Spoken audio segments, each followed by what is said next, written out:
Арыбаңыздар, ардактуу агартуучулар. Капыр Мадаминов агайыбыздан Устаттык өнөрү китебинен номер 27 сабак.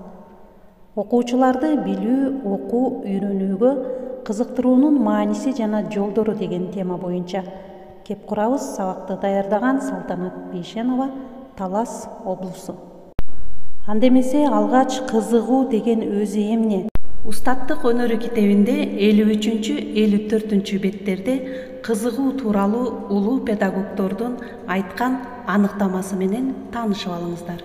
Кызыгуу бул адамдын эмнегедир бир нерсеге көңүл бөлүүгө, кандайдыр бир предмет же кубулушту таанып билүүгө карата аракети, умтулуусу. Эгер окуучулардын таанып билүү ишмердүүлүгү кызыгуусуна негизделсе, анда бул ишмердүүлүк жандуу, эркин, жеңил болот. Демек, окуучуда билим алууга кызыгууну ойготуу, бул анда окууга күчтүү ички стимул дегенибиз.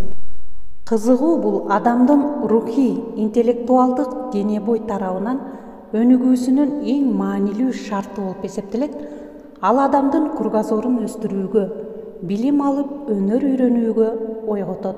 Эгерде адам бир нерсеге кызыкса, анда ал тууралуу ички жана сырткы каршылык, тоскоолдуктарды жеңип өтүүгө даяр болот. Көңүл буруңуздар, урматтуу кесиптештер, дагы өтө маанилүү ой камтылган бул жерде.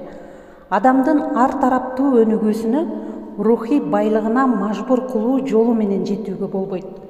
Чыныгы рухий интеллектуалдык байлыкка качан адам өзү билимге, илимге жана маданиятка тартылса, умтулса гана жетүүгө болот. Урматтуу угармандар, жогоруда сиздер улуу ойчулдардын кызыгуу тууралуу айткан кептери менен тааныша алдыңыздар. Демек, биз мугалимдер, ата-энелердин биринчи милдети бул балдарда илим, билим, маданиятка болгон кызыгуусун, умтулуусун ойготуубуз абзел экен. Окуучулардын илим, билимге кызыгуусун, окууга болгон кызыгуусун ойготуу үчүн агай бизге 64 сунушту сунуштаган Устаттык өнөрү китебинде 55-бетте. Биринчи, окуучуларды кызыктыруу үчүн мугалим өзү ошол предметке кызыгуусу керек. Бул эң зарыл талап. Сөз чакырат, үлгү ээрчитет дегендей. Экинчи, билим баалуулугун ар бир сабак темага пайдалануу, үйрөнүү керек. Көңүл буруңуздар, урматтуу кесиптештер, айрым окуучулар мугалимдин өз сабагы, темасына болгон мамилесине карап дагы сабакка мамиле кылышат. Үчүнчү, окуучулардын окуу, билүү, түшүнүүдөгү проблема, кыйынчылыктарын билип, аны чечүүгө жардам берүү керек. Төртүнчү, окуучунун жеке кызыкчылыгы, кызыгуу максаты, баланын хоббиси менен байланыштыруу керек. Бешинчиден, турмуш проблема менен байланыштырып окутуу керек. Урматтуу кесиптештер, эсиңиздерде болсо, биздин буга чейинки сабактарыбызда дагы турмуш менен байланыштырууну 15-16 сабактарда көрсөткөнбүз.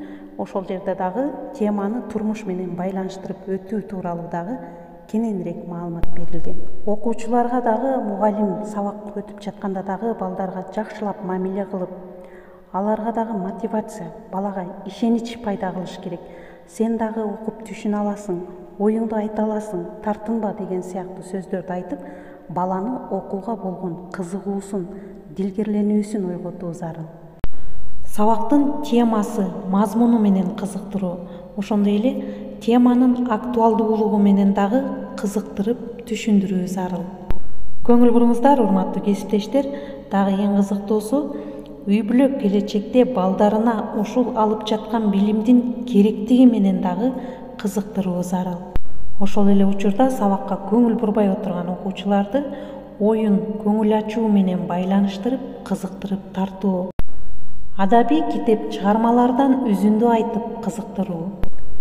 Демек, биз мугалимдер, ата-энелер биринчи кезекте биздин биринчи милдетибиз бул балдарга илим, билимди кызыктыруу, аларды билимге болгон кызыгуусун ойготуу экен. Бүгүнкү сабакта сиздер агай айткан 15 сунуш менен тааныша алдыңыздар. Кийинки чыгарылышта дагы агай айтып берген 15 сунуш менен тааныша аласыздар.